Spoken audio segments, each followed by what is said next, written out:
les événements d'hier, qu'est-ce que vous avez décidé? On vient de prendre la décision de demander une commission d'enquête sur la sécurité des grands événements et des manifestations à Paris. Les débordements d'hier ne sont pas acceptables.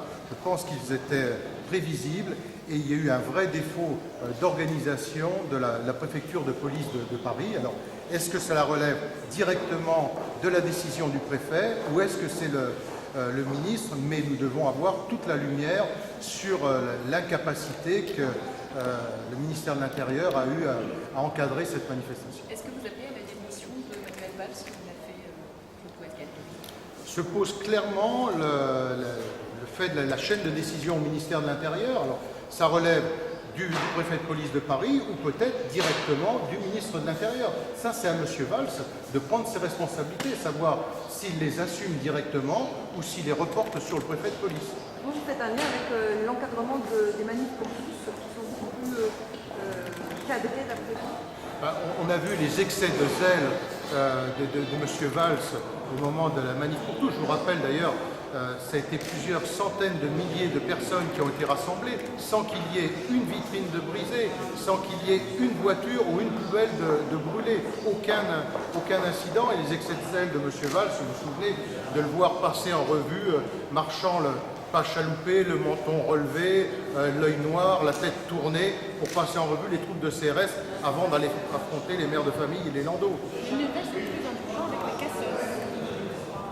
Ce que je dis, c'est que M. Valls, tant qu'il est dans l'image ou dans la parole, tout va bien. Mais lorsqu'il faut passer à l'action, eh bien, on voit effectivement qu'on a un ministre de l'Intérieur qui n'a pas été au niveau sur cet événement. Sur Laurent Fabius qui réclame un vrai patron à Bercy, est-ce que ça n'a pas empoisonné au plus de la conférence?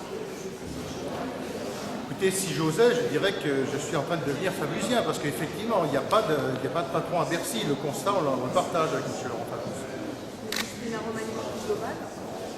Écoutez, au moins, on peut dire que Fabius fait pression sur le président de la République. Alors, est-ce qu'il obtiendra gain de cause ou pas?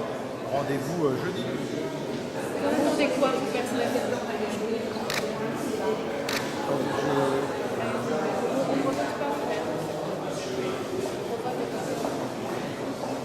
La décision n'est pas encore prise. Ce que l'on sent bien, c'est qu'effectivement, de toutes les fédérations de France remonte le fait qu'il n'y aurait pas besoin de refaire des élections en septembre. Ceci étant, la décision reviendra aux militants et ce sera aux militants d'en décider le moment.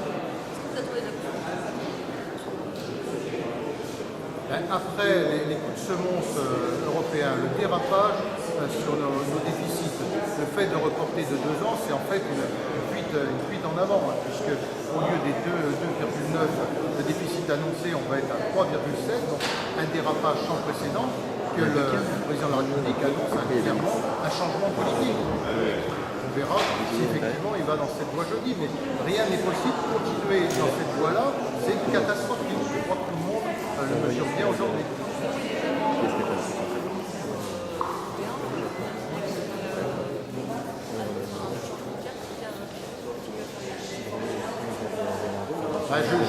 Je pense que la pression se resserre autour du président de la République et que la politique ou la non-politique conduite depuis 1 an arrive à son terme. On ne peut plus continuer sur cette voie et donc aujourd'hui, il faut obligatoirement aller vers un changement radical. J'espère que c'est cela qu'il va annoncer jeudi. Merci.